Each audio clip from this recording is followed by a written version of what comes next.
This is modern-day Mexico City, but around 500 years ago it was the center of the great Aztec Empire that covered this part of Central America.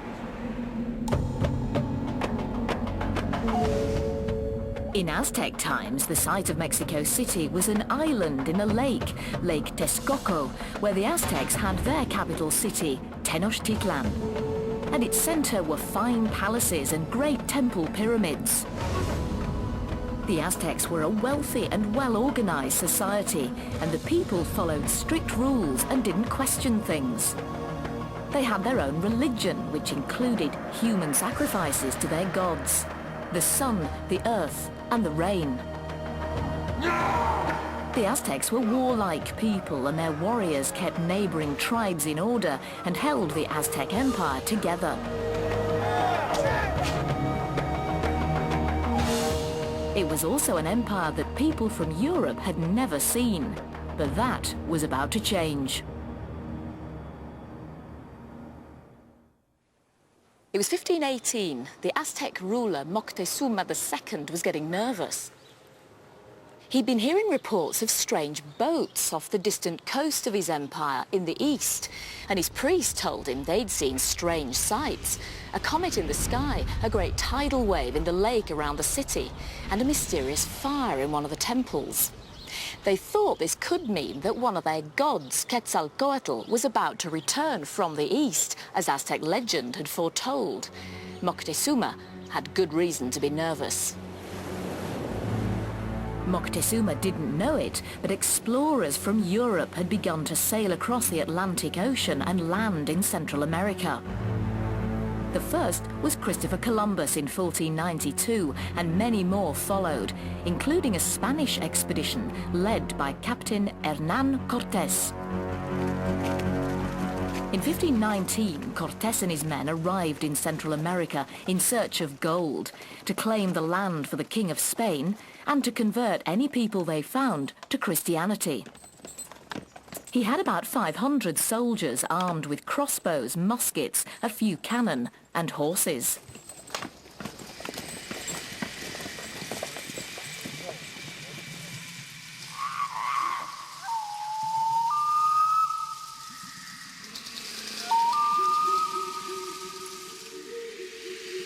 As Cortés and his men set off inland, they were amazed to see signs of cities and civilizations, and to hear stories of a rich and powerful people, the Aztecs. Cortés continued his journey in search of the fabled Aztec Empire. He traveled over the mountains until he came upon the people of Tlaxcala, who attacked.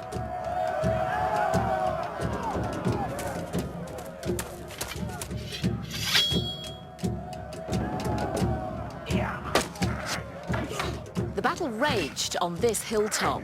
It was a close thing, but with the guns and horses of the Spanish pitched against the wooden clubs and stone-tipped arrows of the Tlaxcalans, the Spanish finally won. If the Spanish had lost this battle, the history of this part of the world could have been completely different. But the Tlaxcalans were smart. To avoid being killed by the Spanish, they did a deal. They explained that they were enemies of the Aztecs and would support Cortés's expedition against them. Cortés agreed. After all, several thousand Tlaxcalan warriors would be a great help in defeating the Aztecs. Cortés and his men, with several thousand Tlaxcalans, then advanced on the Aztec capital of Tenochtitlan. They passed between the ring of volcanoes into the Valley of Mexico and saw the city in the distance. They could see that the city would be difficult to attack because it was surrounded by water and could only be reached by bridges, causeways, or boat. But when the Spanish arrived at the edge of Lake Texcoco, the Aztecs let them cross the causeway that led to their island city. The route of the causeway that Cortés crossed to get to Tenochtitlan is now the main road into modern Mexico City from the south. This is where the lake ended and the island city of Tenochtitlan began. The Aztecs had allowed Cortés to cross the causeway to the island, but he must have been nervous. Why didn't they defend their city? Was he walking into a trap? It was too late to turn back now. And it was here, in November 1519, that Moctezuma, in all his finery, welcomed Cortés.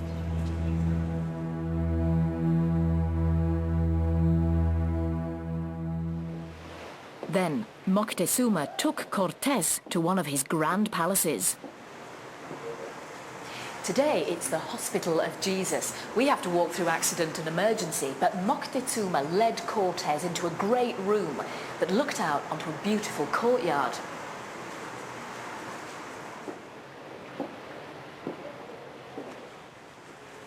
Here, one of the most important meetings in the history of the world took place between two civilizations who, until a few months before, didn't even know each other existed. Moctezuma had to be careful. Who was this white-skinned stranger who'd arrived from the east? Was he an enemy to be captured and killed? Or was he really the god Quetzalcoatl returning to rule his people, who should be welcomed? What Moctezuma then said to Cortés is a puzzle. Oh Lord, you must be tired and have endured weariness. You have come to arrive on earth. You have come to govern the city of Mexico, which I have looked after for you. And now, it has been fulfilled. You have come. So, amazingly, Moctezuma seemed to be giving up his throne to the stranger Cortés. Maybe Moctezuma did think Cortés was an Aztec god returning to his people. Maybe he was playing for time while he worked out what to do. Maybe he was trying to lure Cortés into a trap. Or maybe he was just confused by the whole situation.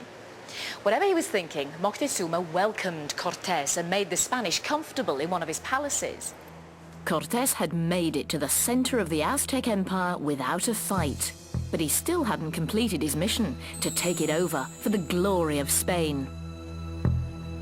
The Spanish stayed here in an Aztec palace right in the city center. It's since been replaced by this government office. Here, Cortés and his men plotted how to capture the city from within while they were the guests of the Aztecs. Meanwhile, across the square in his palace, the Mexican National Palace is here now, Moctezuma was worried about what to do with Cortés.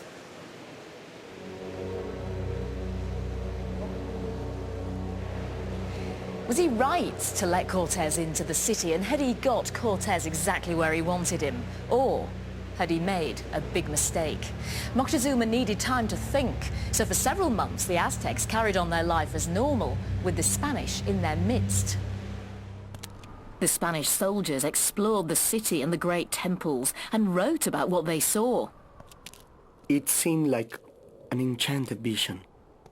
Like a dream so wonderful that I don't know how to describe this first glimpse of things never heard of, things never seen, nor things ever dreamed of before.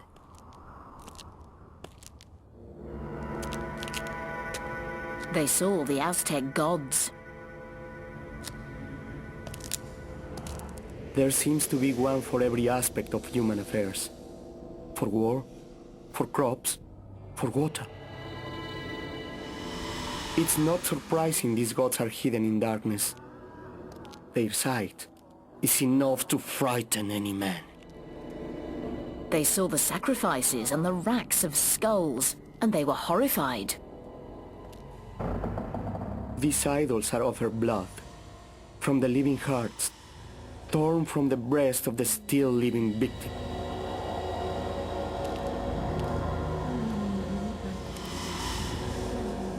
Cortés ordered his men to start destroying the Aztec statues. The Aztec priests were furious and demanded that Moctezuma do something to get rid of the Spanish. Moctezuma offered Cortés more gifts of gold, hoping that he'd take them and go away. But Cortés didn't go away. Instead, he had Moctezuma arrested and held captive in the palace. What an amazing thing to do here in the very center of the Aztec capital.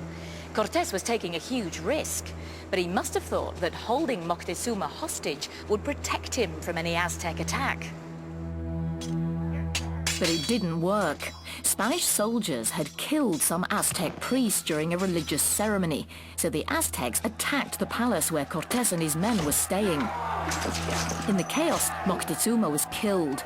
Some say he was killed by the Spanish, others say he was killed by the Aztec crowd as a traitor.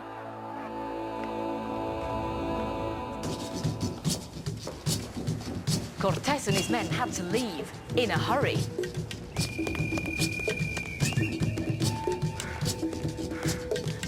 They were chased by the Aztec warriors down this street towards the edge of the island.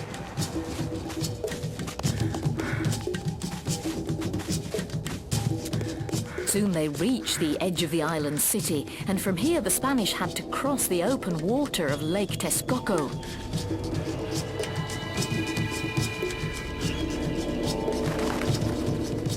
Many fleeing Spanish drowned in the lake or were killed by Aztec warriors.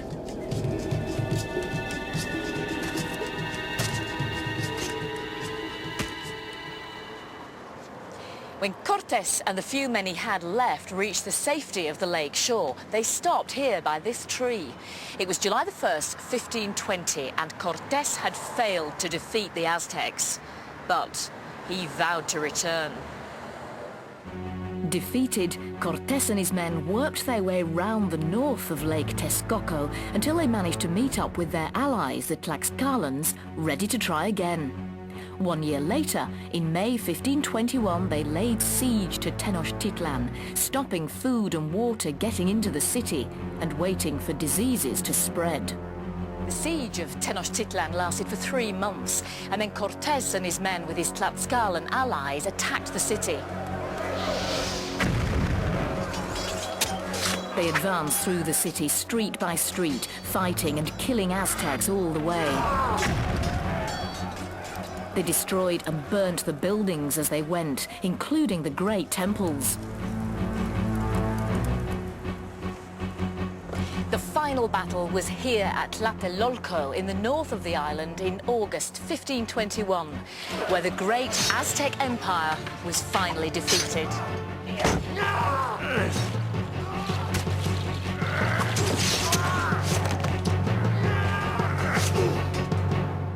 Here at Tlatelolco, this is all that remains of the great temple pyramid, just the bottom of the steps. Within a few years of defeating the Aztecs, the Spanish had destroyed it all and built this church where the temple had stood. They even used stones taken from the Aztec pyramids they'd destroyed to build the church.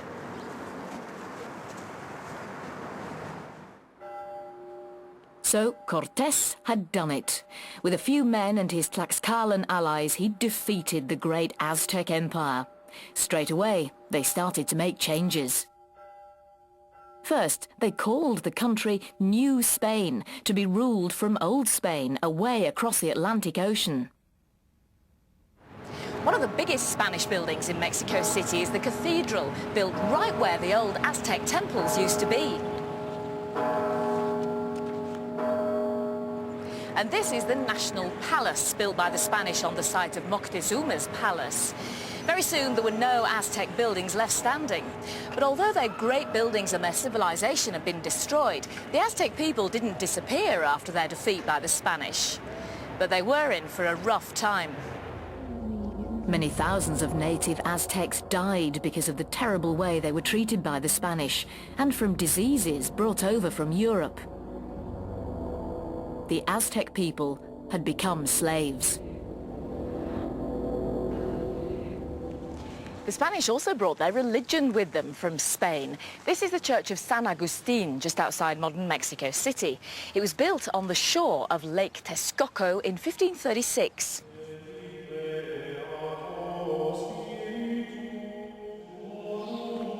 Here, the Spanish built a monastery to house a team of monks and priests. Their job was to convert the Aztec people to the Spanish religion of Christianity.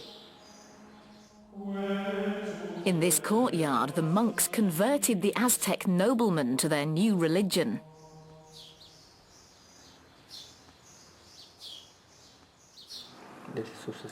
The Spanish monks also got the Aztec noblemen and priests to write down and explain all they could about the Aztec beliefs and ways of life. The Aztecs had their own special picture writing, which had to be explained to the Spanish. These Aztec books are called codexes and are an important source of information about Aztec life. You can see the Aztec picture writing with the Spanish monks' translation written alongside. Mexico cut its ties with Spain over 180 years ago and became an independent country. But it's still a Christian country and the people still speak Spanish, all thanks to Cortes and his men. So, what became of the Aztecs? There are a few remains of their great buildings. Some of the codex books the Aztecs wrote for the Spanish still exist. And there are some fascinating Aztec objects in the museums. But it's not much. But while there's not much left to see of the Aztecs' great empire, they're still around in the imagination and the mind. These vast wall paintings show how one modern Mexican artist, Diego Rivera, imagined how the Aztec Empire looked at its peak. These pictures celebrate a lost civilization, with fine warriors, with great rulers, with skilled musicians, with expert craftsmen, and with successful traders. All a distant memory. But most of all, the Aztecs live on all around us because many people in present-day Mexico are descended from the Aztecs. The Aztec Empire has gone, but their stories, their memories and their traditions live on.